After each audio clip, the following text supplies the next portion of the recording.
Eu até sei que isso soa um pouquinho repetitivo, mas com Lower Decks, até mais do que em outras séries, uma coisa que eu costumo sentir é que os caras estão mais interessados em fazer as piadinhas do que necessariamente contar um determinado algo que vai chegar em algum lugar. Mas dessa vez, até que não foi tão diferente disso, porém a gente tem aquele negócio de quando a gente vê o quadro geral, você para e pensa, eu entendi o que os caras estavam tentando dizer com isso, ficou bacana até, gostei. Deu pra ver o quadro geral e entender que tinha de fato um objetivo por trás. Agora, por outro lado, quando você cai em si e você repara que já é o terceiro episódio, pois é, não adianta nem reclamar. Porque o tempo passa, o tempo voa e a Paramount Plus continua desperdiçando semanas numa boa.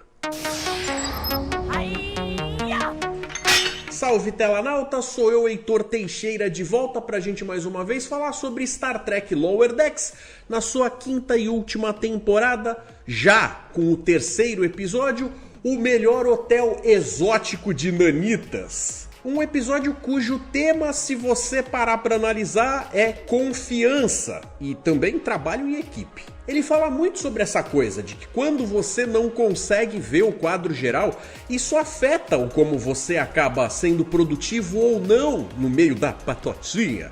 E também tem o lance de que com a falta de comunicação, isso pode atrapalhar um bocado as coisas que deviam ser super fáceis. Ele conta duas historinhas meio que separadas, mas que ao mesmo tempo também acontecem juntas e acabam se amarrando de alguma forma. Não muito contundente, mas acabam se amarrando até o final do episódio. Galera, por favor, deixa um joinha, que isso ajuda bastante, e considere se inscrever aqui no canal na tela. Vem fazer parte dessa família de maluquinhos por sci-fi, que cresce a todo dia e com certeza, dessa vez aqui, a galera que já participa há tempos teve a oportunidade de estar, depois do meu convite, na outra semana, a respeito do momento dos telanautas, ainda de forma tímida. Quero ver mais gente participando, mas você aí de casa, fica até o final para ver como é que é, e se você quiser participar também, as regras vão estar na descrição desse vídeo. A partir desse ponto aqui, eu já vou deixando o aviso de spoiler, porque eu vou tratar a respeito das coisas da melhor forma e na melhor ordem possível. Mas para não estragar nada para ninguém, já fica aí avisado. Vamos dizer então que tem a missão A e a missão B, que é mais ou menos isso mesmo, não é só a historinha A e a historinha B. As duas são meio que baseadas em tarefas específicas para grupos diferentes de dentro da Cerritos, da tripulação. E aí eu vou pegar e começar justamente pela primeira, porque aí a gente dá conta de tudo o que eles falam a respeito desse assunto. Eu faço um pacotão de informações, depois a gente passa para falar a respeito da outra coisa que está acontecendo ao mesmo tempo. Mas como é separada, dá para falar de cada uma na sua vez. A missão A fala sobre controle de peste de nanorobôs autorreplicantes consumidores de metal para crescer. Pelo menos é o que a gente acha que é no começo. Depois a gente até vê que não é só ou exatamente isso. Mas é como a coisa começa a fluir no episódio. A trama se passa num daqueles planetinha que tem mais ou menos aí um a ver, um jeitão, cópia ou não, do planeta famoso que faz a mesma coisa, com as férias da galera, os passeios, que seria Risa. Então fica meio que uma mistura de Ilha da Fantasia com alguns desses episódios que eu vou citar nessa pequena lista aí pra vocês. Já que ao longo da franquia, esse negócio de ver vida sintética, cibernética, microscópica, que a princípio não se sabe que é necessariamente senciente ou não, e depois acaba tendo aqueles desenrolares com os papos da diretriz primeira e tal, que não chegou a ser o caso aqui, mas ainda assim tem precedentes dentro da franquia, então vamos dar uma olhada. Na nova geração a gente tem o episódio Evolution da terceira temporada, o primeiro episódio, onde os nanitos se tornam autoconscientes e criam um dilema ético. Aí depois a gente vai ter The Quality of Life, que é da sexta temporada, o nono episódio. Elementos de vida sintética em escala minúscula são examinados. Aí em Voyager a gente vai ter Mortal Coil, da quarta temporada, episódio 12, onde o Neelix é trazido de volta à vida usando nanoprobes Borg. Aí o assunto é mais ou menos sobre a mesma coisa, apesar de não ter a mesma cara. E One Small Step, da 6ª temporada de Voyager, episódio 8, onde as nanosondas são utilizadas para examinar uma vida sintética. Então seria uma mescla dessas coisas, de vida sintética, cibernética, pititinha, que você precisa de um microscópio para conseguir ver, dentro de um espírito ali meio, como eu falei, Ilha da Fantasia, só que tudo isso numa roupagem de filme B. Não que isso seja ruim, é só pra ser engraçado mesmo, pelo menos é a intenção. Aí essa trama A vai ter traminhas menores rolando ali. Uma delas é justamente aquele papo que eu venho falando de, sabe, quando eles pegam algumas características de alguns personagens que eles já bateram nessa tecla tantas vezes desde a primeira temporada e continuam revisitando as mesmas ideias e tal? Pois é, uma dessas coisas é o fato da Mariner não conseguir ou não querer lidar com coisas de problemas emocionais. Ela não se apega a ninguém, é meio eu sou de todo mundo e todo mundo é meu também, aquele papo todo. E aí a gente vê que eles pegam um gancho que tinha sobrado da treta que ela tinha tido com a namorada dela, Andoriana Jennifer, e aí eles fazem uma amarração para poder revisitar esse assunto. Então essa é uma das traminhas, um dos assuntinhos que eles acabam trazendo para poder, ao longo de contar essa história dessas nanosondinhas ou nanorobôs ou robozicos muito pequeninicos, eles acabam colocando aí esse negócio das duas que ficam se alfinetando e ficam tretando, aquele negócio. Por que que seres humanos ou seres sencientes tem que ter tanta palhaçadia com o relacionamento? Não dá só pra jogar limpo, fazer um troço tranquilo?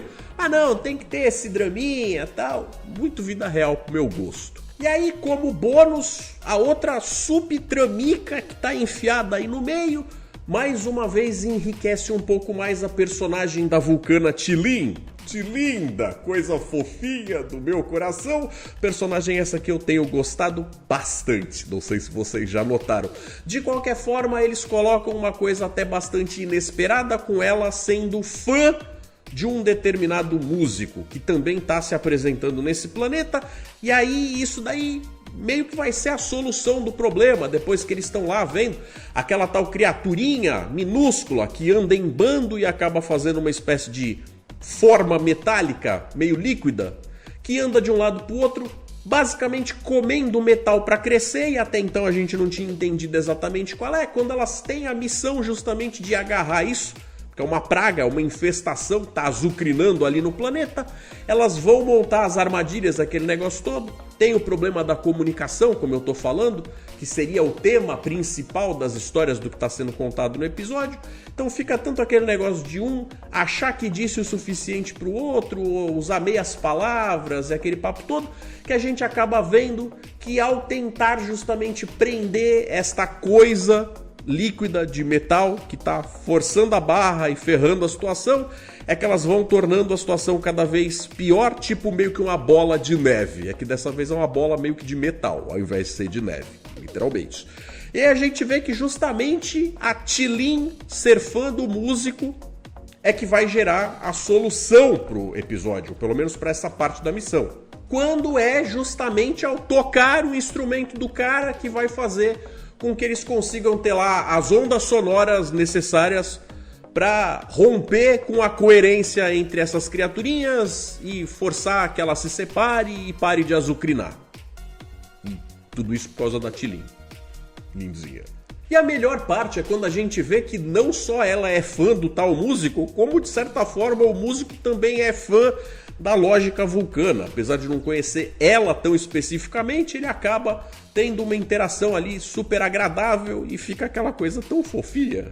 Já a missão B vai falar a respeito da turma do Ransom, ou seja, tá misturando um pouco as coisas com Upper Deckers e Lower Deckers, que não tem basicamente nada a ver com a tal criatura de metal líquido que tá aí jogada de um lado pro outro, mas sim eles estão correndo atrás de um cara que é da Frota Estelar e que é o tal do AOL, ou seja, em inglês essa sigla significa Absent Without Leave, ou seja, um desertor. Eles estão lidando com esse assunto como se fosse ali um assunto de espionagem.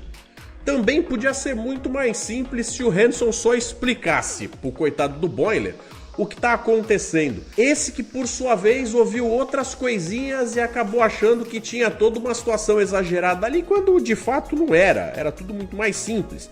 É por isso que eu estou falando sobre o papo da comunicação, que deveria fluir direito, faria muito mais bem para a missão das pessoas, para as pessoas alcançarem o seu potencial real e a confiança, que acaba gerando ou não gerando quando alguém começa a esconder partes que seriam essenciais de alguma coisa da gente, quando elas precisam da nossa ajuda. Então eles montam a coisa naquela pegada de comédia de erros, com encontros em desencontros, e aí quando eles de fato encontram o tal do sujeito, que é um almirante que fugiu da Frota Estelar, a gente vai ver que eles deram uma pegada ali meio Apocalipse Now, com aquele personagem famosão do Marlon Brando que tá meio pinel da cabeça. E aí, a explicação que tá sendo dada é que o cara tinha sim um posto alto na frota, ele conseguiu durar por tempo suficiente para ranquear bem. Mas por algum motivo, talvez incompetência, talvez falta de carisma, talvez falta de comunicação ou confiança, sempre iam dando as missõezinhas mais reba pro cara até que ele se emputece, cansa daquela vida e fala: pra lá com essas coisas todas, chega disso, vou viver a vida numa nice aqui nesse planeta bacana, com praia, com drinks, com coisas onde eu não tenho que me preocupar com nada. E aí ele começa a convencer outras pessoas de que aquele é o caminho, e aí parece que ele tá fazendo a sua legião, quando na verdade não é bem isso. Porque na primeira tentativa de ficar mandando nos outros do jeito que ele gostaria de ter mandado nas pessoas a vida toda, essa galera espana assim. Nesse trecho também a gente vê que o Boiler tá deixando crescer aquela barbinha safada. Isso daí já desde os outros episódios a gente tá vendo. O que eu achei que ficou interessante nessa trama B, que até é uma coisa um pouco menor, uma história mais direto ao ponto, apesar deles ter dado lá sim algumas das voltas, é que a gente sabe que Lower Decks é primeiramente uma série que tem o seu compromisso com a graça, com o humor, com o seu lado cômico. Mas a gente não pode esquecer que antes de mais nada isso aqui leva Star Trek no nome, então por mais que os caras usem todos esses elementos para nos fazer rir, ou pelo menos tentar, alguma coisinha de Star Trek vai ter que estar no meio desse DNA da história que está sendo contada. E é justamente esse momento em que a gente vê que o pessoal mais Lower Decks, que está abaixo na escala hierárquica, às vezes justamente por não conhecer o plano geral ou o que se passa na mente daqueles que estão no comando, os Upper Deckers, acabam criando toda uma série de coisas nas suas cabeças que não necessariamente representa a realidade. O que cria um bocado de frustração, teorias da conspiração e afins, quando na verdade não é nada disso. A outra galera de fato consegue reconhecer quando eles têm seus pontos fortes, pontos altos, aquelas coisas que fazem os currículos deles valerem a pena, pensando neles em certos momentos onde eu acho que essa pessoa se daria muito bem nesse determinado tipo de missão, inclusive porque rola sim confiança.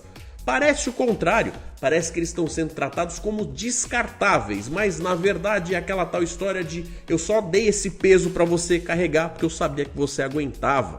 Então eles até fazem sim aquele aceno para os camisas vermelhas, descartáveis e tal, mas na verdade a gente vê que os motivos foram muito mais nobres do que esse, de uma forma bastante fofinha. Então, como eu disse, tanto a trama A como a trama B acabam se amarrando de alguma forma. Eles dão uma extensão para o negócio do não simplesmente conseguiram, através da música e do instrumento, criar aquilo que quebra a coerência entre essas máquinas e explodir aquela bola de metal e fazer com que ela seja mais manejável. Eles descobrem que no meio daquilo tudo tinha assim alguma coisinha lá quase invisível que estava controlando o todo com um motivo maior, que tinha sim uma intenção por trás, e na verdade eles descobrem que é, vejam vocês, uma nave da classe Intrepid, igual a Voyager, mas não a Voyager, na verdade a Endeavour, cuja capitã Tersal, junto com a nave e a sua tripulação, vieram através de uma fenda, de uma outra dimensão, que dessa vez é uma dimensão minúscula. Isso, de uma certa forma, cria uma amarração com o primeiro episódio dessa temporada, onde tinha sido dito que rupturas e fendas têm aparecido com mais frequência. E aí naquele primeiro episódio, olha aí, spoiler do primeiro episódio. Se você não viu o primeiro episódio, eu vou dizer basicamente o que acontece lá. Mas a gente já tá no terceiro, então eu acho que eu posso dizer, não é mesmo? Eles acabam indo para um outro universo onde tem versões xoxas das pessoas do universo que a gente conhece. O que eu quero dizer com isso? Pessoas que são ligeiramente mais chatas, apesar de serem também ligeiramente mais aptas a fazerem as coisas que tem para fazer. Então, é claro, no meio disso tudo vai existir uma intenção de recriar a tal fenda que vai devolver a Endeavor para o mundo dela. Só que eles até já tentaram e não conseguiram. Então eles aproveitam a trama da missão B, que é o tal do almirante, que acha que só recebe missão furreca, que ele já tá de saco cheio, e acabam, já que ele é obrigado a voltar para a ativa, para a ação da Frota Estelar, dão para ele a missão de ele dedicar os próximos, talvez, anos da vida dele, se ele for muito eficiente, menos tempo, para justamente devolver a USS Endeavor para o mundinho minúsculo dela. Então é como se matasse dois coelhos com uma cacetada só. Como eu disse então, o episódio foi feito com uma série de piadinhas que sozinhas, umas são mais engraçadinhas, outras nem tanto. Mas quando você se afasta e vê o quadro geral, você consegue entender o que eles estavam propondo com isso. Eu até achei que eles mandaram bem. Acho que, se a gente for levar em consideração as temporadas anteriores, a gente tinha tido um esquema de que as temporadas começavam com historinhas talvez um pouquinho mais mornas e mais para perto do final, essas historinhas iam ganhando mais contornos interessantes, até mais dramáticos, às vezes menos baseados necessariamente em humor, apesar de ele sempre estar presente em Lower Decks, uma piadinha aqui, uma referência ali, mas às vezes a gente tinha historinhas que a historinha valia mais a pena como um conceito. Aqui eu imagino, ou pelo menos espero, olha só, cruzando os dedinhos, tendo fé, que é o que vai acontecer. Porque essas três historinhas que rolaram até agora até foram bobinhas, apesar de terem sim sua graça e sua relevância. Nesse episódio aqui a gente tem a volta da Tente para estar com o resto da galera e o como isso afeta a dinâmica ali. Inclusive com o Rutherford, da forma como ela interage com ele, aquele negócio todo e tal, bacana. Mas ainda tem algumas coisas que eles precisam dar uma melhorada para justificar essa ser a última temporada. E eu boto fé que alguns episódios pra frente ainda vão ter cargas emocionais mais densas. Vamos ver. E é então que nós chegamos no momento dos Telanautas, falando sobre lá o episódio 1, ou pelo menos foi naquele vídeo que o Gervásio mandou pra gente. Oi, Heitor. Nossa, como eu amo histórias de multiverso. Gosto delas desde que eu li Crise nas Infinitas Terras, ainda na década de 80. Sim, sou velho. Achei a premissa da história interessante, das duas tramas do episódio, e quero muito assisti-lo, assim que possível. Gervásio, parece pra mim aqui que você assistiu o meu vídeo antes de ver o episódio. Ao mesmo tempo que eu fico muito grato pela preferência, pela confiança e pela audiência, não faça isso, amiguinho. Assiste o episódio primeiro, depois vem brincar com o resto da molecada. E sobre o segundo episódio, o United mandou pra gente. É interessante ver eles aprofundando os Orions que nunca foram bem explorados. Por outro lado, a sociedade mostrada parece ser sempre a mesma. Cadê a diversidade? Star Trek sempre meio que teve esse problema de meio que reduzir espécies inteiras a um conceito como, por exemplo, os Klingons são brigões, os Vulcanos são chatos lógicos, os Romulanos são mentirosos, cheios de traminhas que esfaqueiam você pelas costas, os Ferengues são gananciosos que vão mentir fazendo de tudo por lucro, os Cardassianos são uns escrotos, fascistas e aquele negócio todo, mas eles por vezes não conseguem transmitir justamente essa coisa de que uma espécie inteira vai ter todo tipo de gente.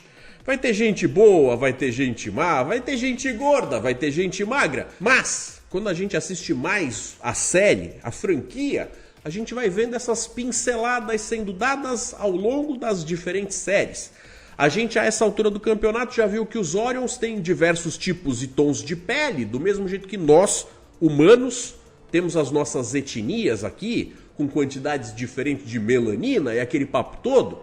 que a gente lá também tem algumas pessoas que são mais voltadas para uma determinada atividade do que outras, mas eles continuam sendo essencialmente, aos nossos olhos, piratas ou fêmeas soltadoras de feromônios, dançarinas gatinhas do culote largo que enfeitiçam a gente com o seu jeitinho sexy.